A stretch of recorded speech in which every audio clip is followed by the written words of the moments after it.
Every backyard wrestler dreams of the glitz and glamour of going pro. Hearing your music play as you walk down the ramp, the announcers introducing you to the crowd, getting in the ring and cutting a promo. Well, for one night only, I got to do just that.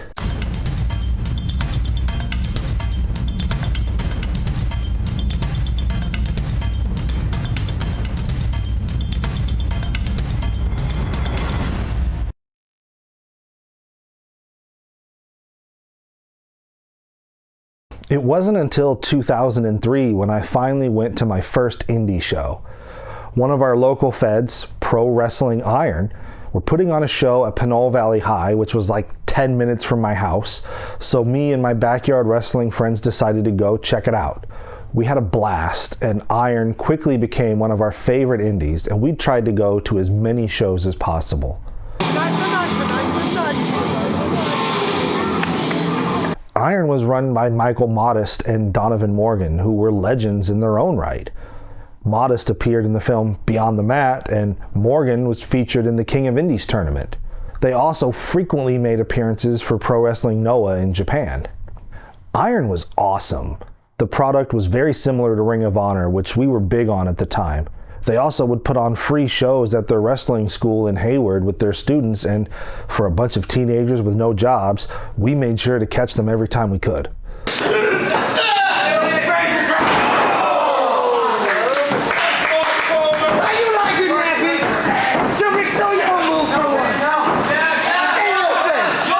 During the summer of 2004, Pro Wrestling Iron held a one-day seminar they were building as Be a Wrestler for a Day.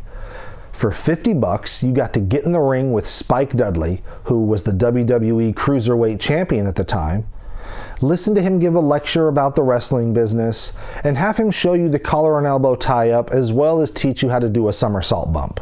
And then you got to get on the mic and cut a promo.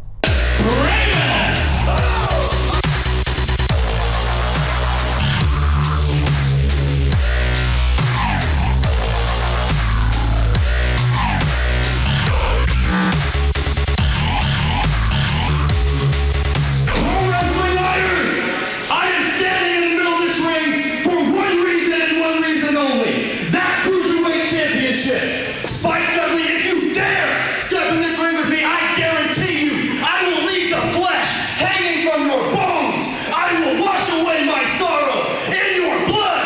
Believe me, Spike, I've forgotten more about pain than you'll ever know. And I guarantee you that when the awestruck crowd sits in disbelief, and when they can't take any more, I will give them that much more, and I will take what is mine.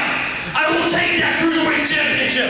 Spike Dudley, I will show you firsthand that in life, for a guy like me, there's only three absolutes. There's no dreams, there's no hope, and there's no fate. So Spike, I'll see you in the future.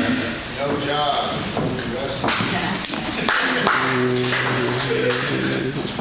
You convinced me, T.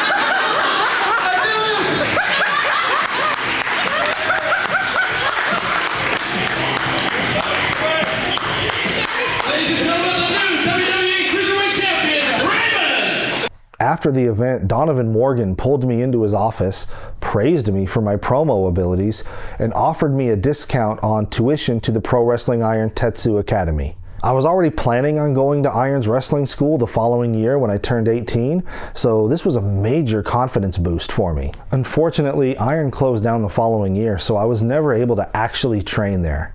I also later found out that everyone at that seminar got the same speech from Donovan, and the whole event was really just a way to drum up interest in the school and get more students. But despite that, this was still an awesome experience. How many people get to say they were able to lock up with Spike Dudley and be announced as the new WWE Cruiserweight Champion? I'm lucky enough to have several local indie feds in my area, but Pro Wrestling Iron was special, and I was sad to see them close their doors. The thing is, guys, we're not here to celebrate how great we are, because we're not great. We're nothing. We're nothing in the wrestling business.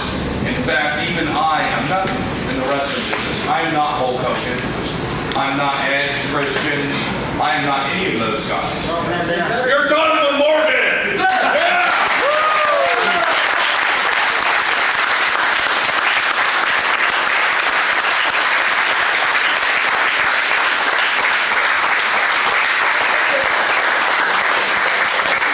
I have so many awesome memories from indie shows over the years. Going to APW at the Cow Palace to see Cody Rhodes and Joey Ryan battle it out in a steel cage. Watching Penta and Rey Fenix tear it up in Pro Wrestling Revolution. Going to Big Time Wrestling in Newark to see AJ Styles, Samoa Joe, Jeff Hardy, Frankie Kazarian, and countless others. I actually got to see Bayley when she was first starting out, back when she was known as Davina Rose. But none of those memories happened without Pro Wrestling Iron. They might not have been around that long, but they were able to make a lasting impact that I'm still reminiscing about 20 years later.